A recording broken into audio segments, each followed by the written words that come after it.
5e commandement. Honore ton père et ta mère, afin que tes jours se prolongent dans le pays que l'Éternel ton Dieu te donne. Frères et sœurs, nous poursuivons notre série sur les 10 commandements de Dieu. Après avoir vu les 4 premiers qui nous apprennent à aimer et à honorer Dieu, nous arrivons maintenant au 5e, qui nous enseigne à honorer les personnes que Dieu a placées sur notre chemin, nos parents. Dans Exode 20, verset 12, il est écrit « Honore ton père et ta mère, afin que tes jours se prolongent dans le pays que l'Éternel ton Dieu te donne. » Ce commandement est unique, car il fait le lien entre les 2 grandes parties de la loi, aimer Dieu et aimer son prochain. Il est le premier commandement accompagné d'une promesse. Dieu promet une bénédiction particulière à ceux qui respectent et honorent leurs parents. Explication de ce commandement.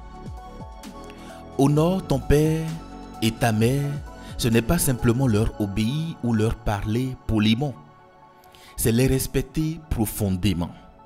Reconnaître la place que Dieu leur a donnée dans notre vie et leur témoigner de la gratitude. Dans la pensée biblique, le mot honorer vient du mot hébreu kabed, qui signifie donner du poids, accorder de la valeur. Autrement dit, honorer ses parents, c'est reconnaître leur importance, leur rôle et leur sacrifice. Ce commandement s'applique à tous, quel que soit notre âge. Pour les enfants, cela signifie obéir avec respect et amour. Pour les adultes, cela veut dire prendre soin de ses parents, ne pas les abandonner lorsqu'ils vieillissent et leur témoigner de la reconnaissance. Dieu accorde une grande valeur à la famille, car c'est le premier lieu d'éducation, d'amour et de transmission de la foi. Quand nous honorons nos parents, nous honorons aussi le Dieu qui nous les a donnés.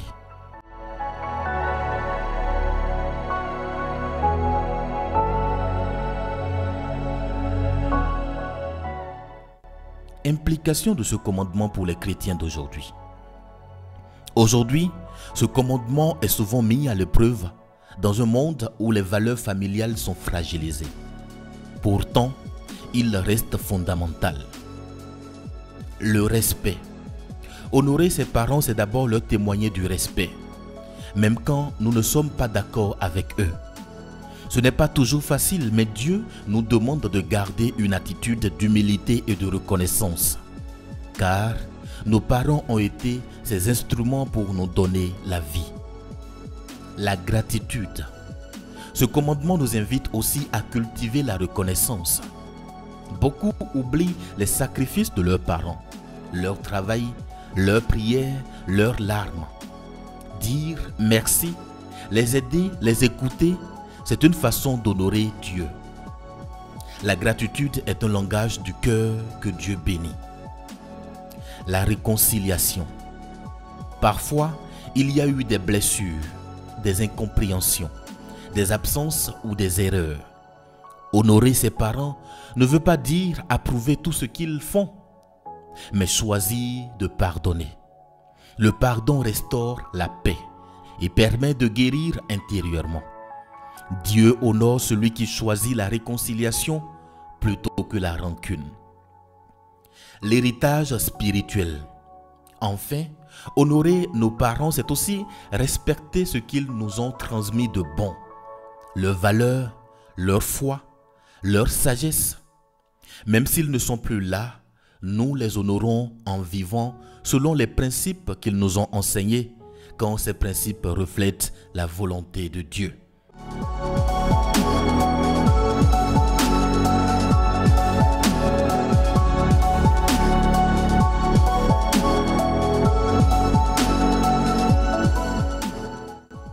Comment respecter ce commandement concrètement? Respecter ce commandement, c'est poser des gestes simples mais sincères. Écouter nos parents même quand nous avons grandi. Leur expérience et leurs paroles ont une valeur. Aider nos parents quand ils sont dans le besoin, matériellement ou moralement. Prendre soin d'eux, c'est manifester un amour actif. Pardonner si des blessures existent, car le pardon libère notre cœur et restaure notre relation avec Dieu. Prier pour eux, porter nos parents devant Dieu, c'est la plus belle manière de les honorer. Dieu promet une longue vie et la bénédiction à ceux qui honorent leurs parents. Cela ne signifie pas seulement une vie plus longue sur terre, mais surtout une vie plus paisible, plus riche de sens et de grâce. Prions ensemble. Seigneur, merci pour la vie que tu m'as donnée à travers mes parents. Aide-moi à les honorer chaque jour, à les respecter, à les comprendre et à leur témoigner de la reconnaissance. Là où il y a des blessures, mets la paix et le pardon. Donne-moi un cœur humble pour marcher selon ton commandement et recevoir la bénédiction attachée à l'obéissance. Au nom de Jésus-Christ, Amen. Voilà, frères et sœurs, le 5e commandement de Dieu. Il nous enseigne l'importance d'honorer nos parents non seulement par nos paroles, mais surtout par nos actions et notre cœur. Dans la prochaine vidéo, nous verrons le 6e commandement. Tu ne tueras point. Nous comprendrons ensemble que ce commandement va bien au-delà du meurtre physique et qu'il touche aussi notre manière de parler, de pardonner et d'aimer. Soyez bénis.